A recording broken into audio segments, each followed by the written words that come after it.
Es un gusto tener con nosotros a José María Catalá. Él está invitado como conferencista central del tercer Coloquio Internacional de Cine Documental. José María Catalá es catedrático de Comunicación Audiovisual, doctor en Ciencias de la Comunicación por la Universidad Autónoma de Barcelona, licenciado en Historia Moderna y Contemporánea por la Universidad de Barcelona, Master of Arts in Field Theory por la Universidad del Estado de San Francisco. Joseph ha sido ganador de varios premios por su trabajo de investigación en el campo del cine. Es autor de importantes libros como La imagen compleja, La imagen interfaz, Estética del cine ensayo de Montaigne a Godard y muchos otros. También es profesor de estudios visuales en la Universidad Autónoma de Barcelona. Es director académico del Máster de Documental Creativo y actualmente es decano de la Facultad de Ciencias de la Comunicación de la Universidad Autónoma de Barcelona. Bueno, Joseph, yo quería empezar esta entrevista preguntándote por un enunciado polémico que lanzaste en tu conferencia, que es esta idea de que el documental es una forma del mundo del ayer y que el mundo ha cambiado mucho y de alguna manera el documental clásico ya no es capaz de dar cuenta de estos cambios contemporáneos. Quisiera un poco que desarrolles esta idea, por favor. Sí, yo creo que no es tan solo un problema del documental, sino en general también un problema de las propias ciencias en general, sobre todo las ciencias sociales. El mundo se ha vuelto más complejo, o nosotros somos más conscientes de la complejidad del mundo, y esos dispositivos epistemológicos, pero de representación también, que habíamos diseñado, estaban adecuados para un mundo, podríamos decir, simple, superficial. Por lo tanto, necesitamos nuevos instrumentos en este sentido. El documental sería quizá el ejemplo más relevante porque dentro del propio documental se ha producido un cambio muy drástico que parece contradecir los postulados del documental clásico. Podríamos leer los cambios, los giros que se han producido en el documental a partir de los años 90, por poner en fin, una fecha estricta. Los podríamos leer como un comentario sobre el documental clásico, como un diálogo con los documentalistas clásicos, mostrándoles un camino que estaba vedado para ellos de alguna manera. También es cierto que cuando descubrimos estas nuevas facetas, estos nuevos instrumentos, entonces podemos regresar a la historia del documental y ver que ahí había habido ya pioneros de esas cuestiones que hemos encontrado después. Lo que ocurre es que, claro, como siempre pasa en estos casos, esas acciones se producían un poco en el vacío del público, de los teóricos y muchas veces del propio documentalista que no era consciente exactamente de lo que estaba haciendo. Un ejemplo que he puesto yo muchas veces es el caso de Jean Vigo y a propos de Nice, que ha pasado por ser un documental sobre una ciudad cuando en realidad es un documental subjetivo.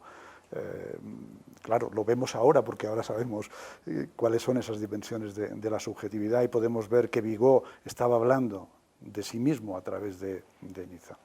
Por lo tanto, esa contraposición que permite que no anulemos tampoco todo lo que el documentalismo clásico ha hecho, es una manera muy efectiva de ver qué suponen esos nuevos avances. Pero básicamente yo creo que el eje central está en el concepto de complejidad. Es decir, en el momento que nos damos cuenta de que hemos pasado de una era de la simplicidad, en el que en general las ciencias nos habían sumergido, es decir, pensar que las cosas eran simples y que bastaba ir desbrozando para llegar a puntos muy concretos, ¿no? Fueran los hechos o fueran cápsulas, digamos, de los fenómenos, y que una vez llegado allá ya los podíamos ir almacenando en nuestro conocimiento, pasar de eso a darnos cuenta de que no existe ese reducto, sino que todo está conectado y que hay capas y capas y que por lo tanto nos vemos obligados a transitar por todo ello y que el conocimiento es ese tránsito, lo cual nos llevaría al concepto de ensayo. Esa es la frontera entre un ámbito y otro. Claro, digamos, para un mundo complejo se necesitaría formas de representación complejas, un poco sería la idea, ¿no? Exactamente. Con la diferencia de que, podríamos decir, en el mundo simple, las formas de representación simple simples, estaban como muy adecuadas en el sentido de que eran esos dos focos simples que se aunaban. Cuando entramos en la parte de la complejidad no puedes decir exactamente qué son las formas complejas. Me refiero, no hay unas formas concretas que dices estas se adaptan a la complejidad. Se abren las formas también. Y entonces es un continuo descubrimiento de nuevas formas. En este sentido, lo que hay es una forma, digamos, de representación para cada cosa que quieres representar, ¿no? Y esa forma de representación te abre esos fenómenos, pero esos. Entonces necesitas nuevas formas para nuevos fenómenos. Por lo tanto, no puedes decir ahora hay unos dispositivos que son de esta manera porque se adecuan a esto, sino que lo que hay es una apertura y es una constante, exacta, una pluralidad, un constante descubrimiento.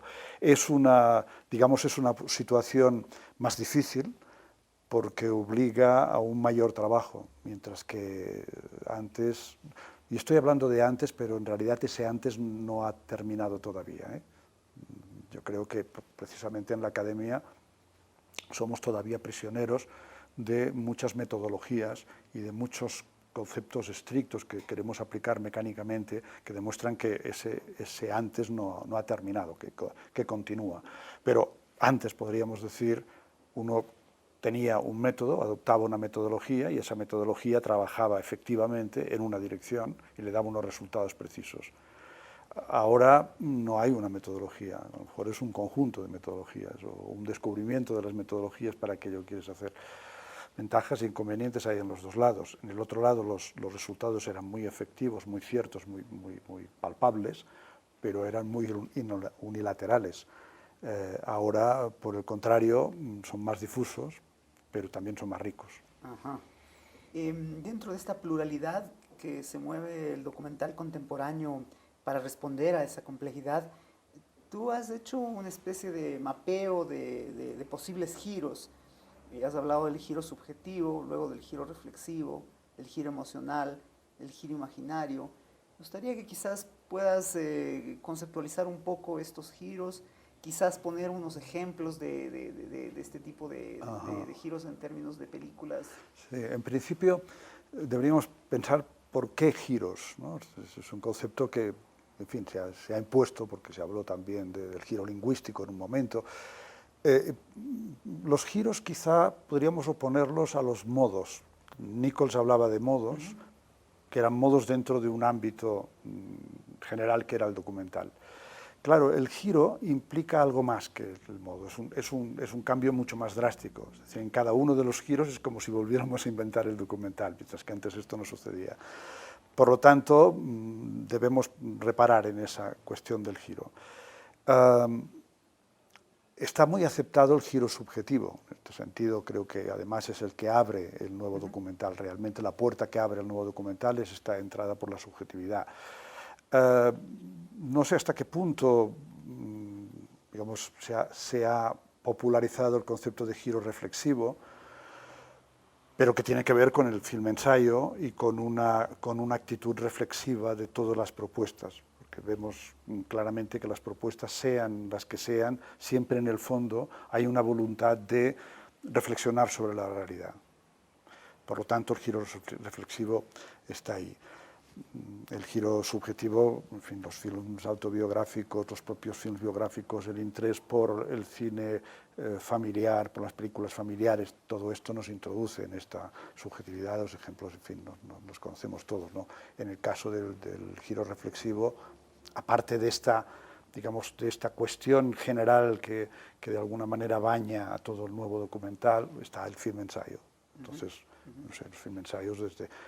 Bueno, por ejemplo, puede haber mixturas en este sentido, voy a decir los film ensayos como los de Berliner, pero es que Berliner son también films autobiográficos y biográficos, ¿no? Pero tienen este tono ensayístico, o un ensayo sobre sí mismo como es Wide Awake, que tiene este interés precisamente porque él hace eso, reflexiona sobre su propia vida, pero más allá incluso de los límites, si podemos llamarlos así, del film subjetivo, porque reflexiona sobre el insomnio, y entonces lo amplía en este sentido, ¿no? Claro, el giro emocional, claro, yo estoy abriendo estas capas que creo que que poco a poco van a ir cuajando, si se me adelantan los acontecimientos, pero el giro emocional lo concreté en la cuestión melodramática, porque en uno de mis libros, que lo titulé precisamente El realismo melodramático, lo que yo lo que puse de manifiesto es algo que creí detectar en la propia cultura, y era una vuelta al realismo. Sobre todo lo veía, y aunque parezca paradójico, lo veía en la fotografía. Uno dirá, pues que la fotografía siempre ha sido realista. Sí, es verdad, pero de pronto aparecieron toda una serie de fotógrafos que intentaban, por ejemplo, reproducir ambientes de película. ¿No? Crison, no sé, se me ocurren ahora los nombres, pero no importa demasiado, ¿no? Es decir, se trataba de una vuelta al realismo, pero que pasaba a través del cine, y sobre todo de la iluminación cinematográfica. Por ejemplo, la iluminación de las películas de Sark, que Sark es uno de los grandes maestros del melodrama, ¿no? Entonces ahí veía un punto de un realismo, pero un realismo emocional. Y esas emociones muchas veces eran tan exacerbadas que podían considerarse melodramáticas, ¿no? Claro, en el documental esto era más difícil, pero en el cine, el giro subjetivo, había algunos casos en los que ese interés por la emoción, por la subjetividad, hacía subir las emociones en primer término, y se podía considerar que había algo más ahí, que había una voluntad de expresar las emociones de manera formal, por ejemplo, como hacían estos fotógrafos. Por lo tanto, el nuevo realismo, ese realismo, digamos, que superaba las vanguardias, era un realismo del exceso, quizá precisamente porque se trataba de poner de manifiesto muchas de las cualidades de la realidad que el realismo stricto sensu, podríamos decir, dejaba como aletargadas, como en un segundo término, ¿no? El realismo clásico es el realismo de la mímesis, y por lo tanto de la reproducción de lo que se ve. Pero claro, lo que se ve muchas veces está preñado de otros elementos que es necesario ponerlos de manifiesto. Entonces este realismo melodramático lo que ponía era de manifiesto esto a través del exceso. Y bueno, pues había algunos documentales, algunos documentales de Guérin, Tren de sombras, falso documental, pero con una historia melodramática en el centro, que es falsa, pero que está reconstruida a través de los residuos, de los restos, digamos, de unas películas. Era un ejemplo muy claro en este sentido. ¿Y el giro imaginario? El giro imaginario sería todo este ámbito del nuevo documental, de estos nuevos géneros del documental, podríamos decir. El documental de animación, ¿no? La novela gráfica documental. No sé, incluso en algunos casos ha habido, pues eso, un videojuego documental.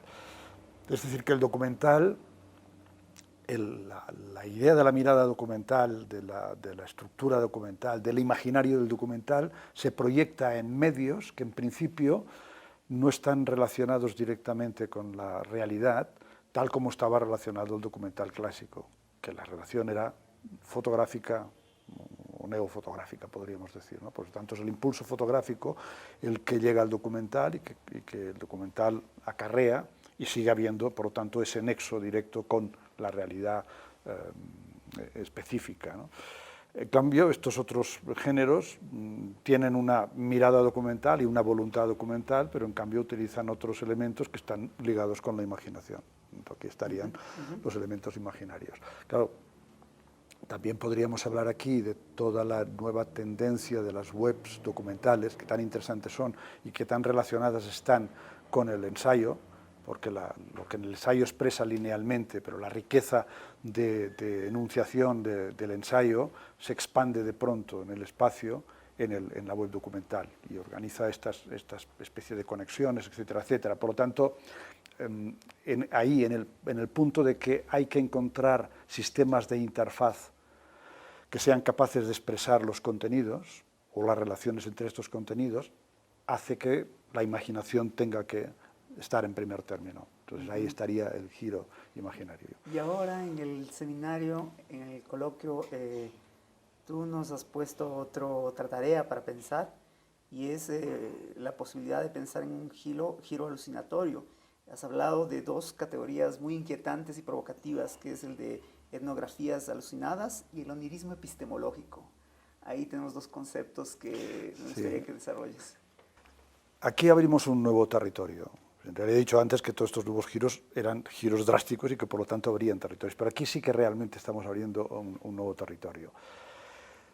El concepto de alucinación estaría ligado a la locura, nos llevaría a pensar si de alguna manera nuestras sociedades, sobre todo las sociedades occidentales avanzadas, estoy poniendo el punto de mira en Estados Unidos, que nos adelanta en todo este tiempo, no han entrado en un punto que realmente puede equipararse a patologías del pasado. O sea, es una sociedad paranoica, por ejemplo.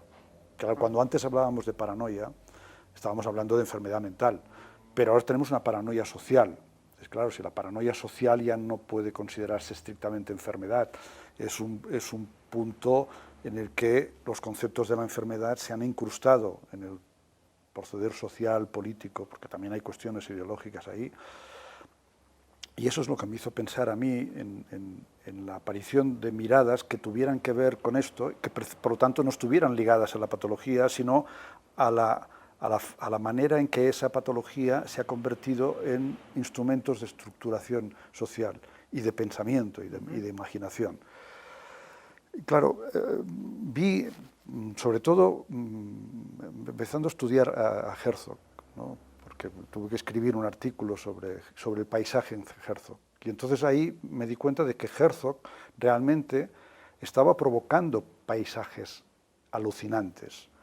Claro, él no lo hablaba así, en todo caso, tampoco lo relacionaba demasiado con los paisajes del romanticismo, porque él no quería que siempre estaba diciendo que no quiere que lo liguen con el romanticismo, pero tiene mucho que ver con los paisajes románticos. Pero en cualquier caso, lo que está haciendo es hace aparecer en el paisaje toda una serie de elementos, de contenidos, de emociones que en realidad el paisaje en sí no los contiene. También esto nos tendría que informar sobre el hecho de que el paisaje es siempre una construcción. O sea, la naturaleza no construye paisajes, lo construimos nosotros los paisajes, ¿no? Y le añadimos eso. Pero claro, esa es una cuestión. Entonces hay una labor, digamos, del documentalista, incluso del fotógrafo documentalista, y ya lo ha sabido, Ansel Adams, por ejemplo, de hacer aparecer esa cuestión que tiene el paisaje emocionalmente preñado. Claro, ahí entramos en ese territorio de decir, entonces estás haciendo aparecer imágenes que realmente son imágenes que van más allá de lo que está en la realidad. Son imágenes que producen un mundo, de cierta manera, alucinante. Claro, esa es una parte, y eso sería bueno, lo que nos llevaría a las etnografías alucinadas, pero también en el caso del archivo. Claro, claro. El caso del archivo también es una investigación sobre el archivo en el que de pronto las imágenes de ese archivo, en ellas aparece algo más que lo que las imágenes contienen. Y ya sea porque el documentalista que las utiliza, el que utiliza la imagen, el metraje encontrado, o cualquier persona que está utilizando el archivo, de pronto ve reflejado allí algo que le suscita atención, ¿no? El caso de Barbour es muy claro en este sentido. El trabajo que hacía con el Atlas Mnemosine se basaba básicamente en esto, en impresiones de las imágenes que iba encontrando. Esas imágenes tenían una determinada categoría artística, histórica, etc. Pero a él le suscitaban ideas que le permitían ponerlas en contacto con otras imágenes. Por lo tanto, ahí se producía algo que, bueno, podríamos catalogar de alucinatorio, simplemente para decir, eso es algo que aparece más allá de lo que las propias imágenes contienen.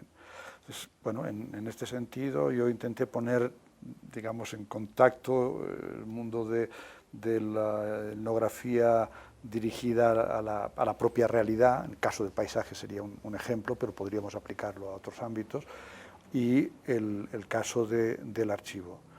En ambos casos haciendo aparecer algo que podríamos calificar también o alucinatorio o de fantasmático. O sea, la película de Sousa, Naturaleza Muerta, me ha hecho pensar precisamente en ese otro concepto del onirismo epistemológico, porque de Sousa resulta que, claro, ella tiene toda una serie de imágenes muy potentes producidas por la propia dictadura portuguesa de Oliveira Salazar. Y ella se plantea, con estas imágenes yo realmente puedo hacer algo, porque claro, son imágenes de la propia dictadura. Cerradas, claro. Cerradas, en principio piensa que sería mucho mejor tener imágenes de la oposición, pero yo creo que no, y yo creo que se da cuenta. Las imágenes de la oposición serían imágenes ya sabidas. No nos dirían nada de lo que ya no supiéramos, porque evidentemente sabemos la forma, si es que se pudieran producir, cómo podrían estar producidas, sabemos digamos, el vector ideológico que las mueve, etc. Pero en cambio las de la dictadura son imágenes que esconden muchas cosas, porque han sido producidas para otra cuestión. Por ejemplo, las imágenes antropométricas de los detenidos, ¿no? De frente, de los perfiles, etc. Y sobre todo las imágenes que la dictadura hacía para celebrarse a sí misma. Imágenes celebratorias, imágenes de acontecimientos. Ahí esa superficie, digamos, celebratoria está escondiendo lo terrible de la dictadura. Entonces, ¿qué hace de Sousa?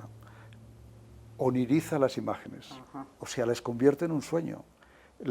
El hecho de hacerlas en ralentí, una cámara lenta, hace que los gestos cobren una relevancia que cuando la imagen pasa a la velocidad normal no tiene. O sea, la expresión de pronto no es que se inmovilice, es todo lo contrario. Se pone en movimiento, pero se pone en movimiento dando una capacidad de expresión de lo siniestro que hay allá.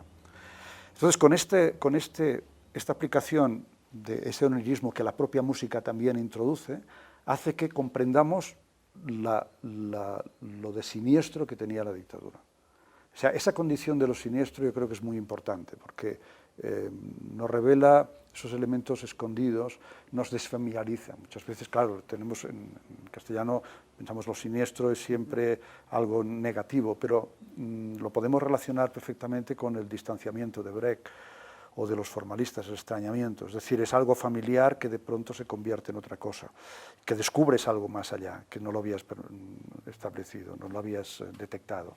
Por lo tanto, ese concepto de lo siniestro es epistemológico también. Pero es que en el caso de la película de Sousa, está verdaderamente también desde este punto de vista de algo terrible, algo que es inquietante. Lo consigue poner de manifiesto de esta manera, y ella dijo ayer en el coloquio al presentar la película algo que me pareció muy relevante. Dijo, la productora Arte me dijo que por qué no ponía rótulos indicando de los lugares donde estaban las imágenes, si era Guinea, si era Portugal en tal fecha y tal y cual, y ella dijo que no. Dijo que no intuitivamente, pero es que era cierto, porque claro, si tú ponías los rótulos, automáticamente ya no era un sueño, era la constatación de aquel lugar. Al sacar los rótulos, aquello era inquietante, no sabías el lugar que era, pero no importaba, porque lo que importaba era precisamente esta cuestión emocional, ese punto que surgía desde detrás de lo que la dictadura quería hacer y que te ponía los pelos de punta. Ese era el onirismo epistemológico. Yo estaba pensando justo en algo que has empezado a contestar, que es justamente en medio de este giro alucinatorio y de este onirismo epistemológico, la función que cumple ahí el cine-ensayo, en tanto la posibilidad de abrir a otro tipo de códigos que no están vinculados al realismo, ¿no? Sí, exactamente. Pero no sé exactamente si es en el campo del film-ensayo. Cualquiera de estos campos, cualquiera de estos giros podría desarrollar este punto alucinatorio. Si volvemos otra vez a la cuestión del melodrama y volvemos otra vez a estos fotógrafos que te decía yo, que estaban copiando situaciones cinematográficas, pero no copiando exactamente, sino, digamos, comentando un determinado ambiente, un determinado tipo de fotografía, muchas veces relacionadas con la muerte, porque en alguna de estas fotografías está presente la muerte de alguna manera. Con esas iluminaciones extremadamente melodramáticas, etc., lo que ves es que todo esto puede producir un nuevo tipo de conocimiento. Es decir, es un realismo, porque es realista, pero es un realismo que pasa a través de una construcción ficticia, que es el cine. Entonces revela esa posibilidad que tiene el cine también de mostrarnos cosas que son claramente reales. Y creo que esto muchos de los cineastas de metraje encontrado lo han adivinado. Si repasamos estos cineastas, la obra de Gustav Deutsch, por ejemplo, no sé ahora otros cineastas, pero no me acuerdo de los nombres, pero podríamos pasar por todos ellos y nos daríamos cuenta de que todos tienen un punto de onírico. En las reconstrucciones de documentales, de imágenes de archivo, o habiendo recuperado trozos de películas, por ejemplo, gestos en películas, ¿no? Gestos de cerrar una puerta o abrir una luz y construir secuencias con estas formas, todo eso de pronto te construye algo que es onírico o que incluso es alucinante, ¿no? Porque está sacado de la película, en el contexto de la película ese gesto no tiene ninguna importancia. Eso lo hace también Berliner, ¿no? Que de pronto repite imágenes de unos determinados gestos para resaltar algo. Tiene también algo que ver con la alegoría esto. Por lo tanto, podríamos decir que esa construcción de una nueva realidad que no tiene una raíz en la realidad que conocemos, forzosamente se puede calificar de alucinante. Pero es alucinante y además es, digamos, reflexiva y además es ilustradora de una determinada realidad. Agradecemos a Josep María Català, invitado del Coloquio Internacional de Cine Documental, por su presencia en esta entrevista.